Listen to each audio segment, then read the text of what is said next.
ካሽ ትራንዛክሽን የሆኑ ትራንዛክሽኖችን በጀነራል ጆርናል ኢንትሪ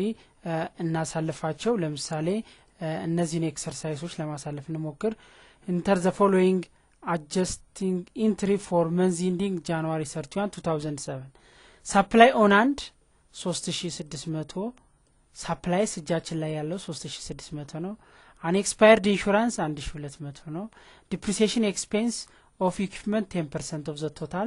እነዚህ ነገሮች እዚህ ላይ ሊስት ሆነዋል እስኪ ያንዳንዱን adjustment በመጠቀም እንዴት ልናሳልፈው እንችላለን ይላል now ታስክ ውስጥ መተን general journal entry የሚለውን እንጠቀማለን general journal entry date adjustment date reference adjustment ብለን reference ልንሰጠው እንችላለን adjustment 1 account the account affect during this transaction ነው ለምሳሌ መጀመሪያው supplies on hand 3600 ነው supplies on hand 3600 ነው እስኪ supplies total እጃችን ላይ ያለው ስንት ነው የሚለው እናያለን ሪፖርት ላይ መተን general ledger report እዚህ ላይ supplies on hand ስንመጣ supplies on hand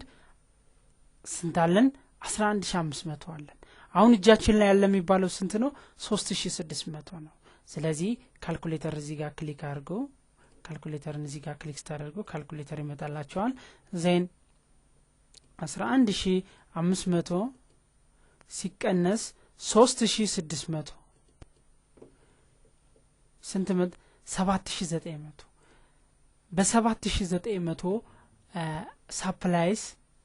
expense increase አድርጓል ኦፊስ ሰፕላይ ደግሞ ቀንሷል ይሄን በመናሳልፈዋለን በጄቢ እናሳልፈዋለን ማለት ነው በጄቢ እናሳልፈዋለን እዚህ ላይ እንመጣለን supply expense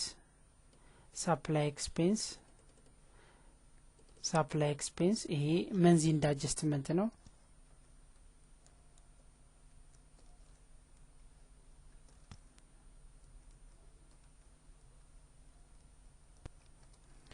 መንዚ እንደ adjustment ነው supply expense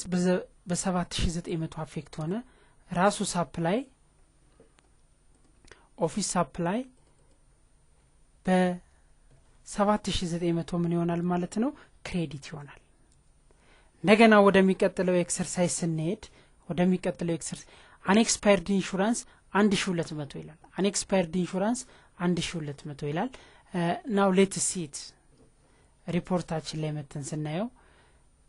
prepaid insurance 2800 ነው prepaid insurance 2800 ነው unexpired insurance ደግሞ ስንት ነው 1200 ነው ስለዚህ 2800 ሲቀነስ 1200 equal to 1600 ይሆናል 1600 ይሆናል ይሄ 1600 ኢንሹራንሳችን በዚህን ያህል ኤክስፓየርድ አድርጓል ማለት ነው አንኤክስፓየርዱ 1200 ነው ይሄ ኢንሹራንሳችን በዚህን ያህል ምን አድርጓል ማለት ነው ኤክስፓየርድ አድርጓል ወደ ጂቢያችን እንመለሳለን ጂቢ ጋር ስንመጣ ኢንሹራንስ ኤክስፔንስ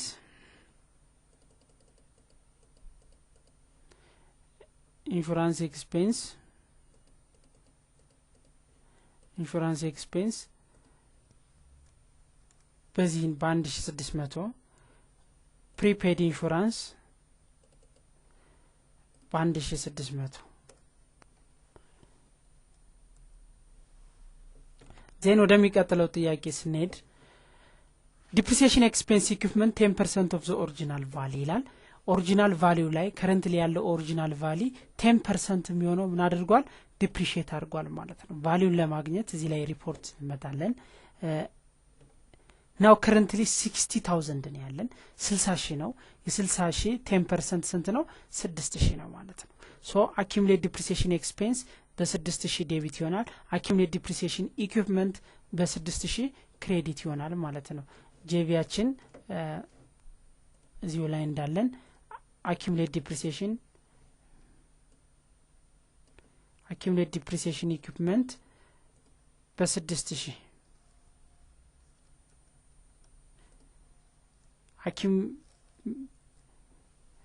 accumulated depreciation equipment ራሱ በ6000 ምን ይሆናል ክሬዲት ይሆናል ማለት ነው ወደሚቀጥለው ስንሄድ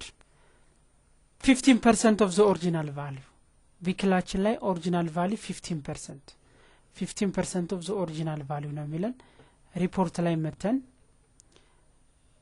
15% of the original value 120 ሺህ ነው የ120 ሺህ 15% 120 1 2 3 120 ሺህ ሲባዛ በ0.15 18 ሺህ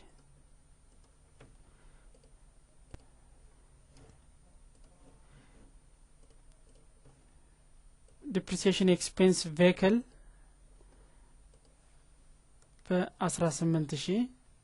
ራሱ accumulated depreciation vehicle በ18 ሺህ ክሬዲት ይሆናል ማለት ነው። ግን የመጨረሻው depreciation expense furniture and fixture ሁኔታውን እናያለን። furniture and fixture currently we have 95,000 ስለዚህ 9500 ነው ማለት ነው። 9500 accumulated depreciation expense of furniture and fixture 9500 ዴቢት ይሆናል።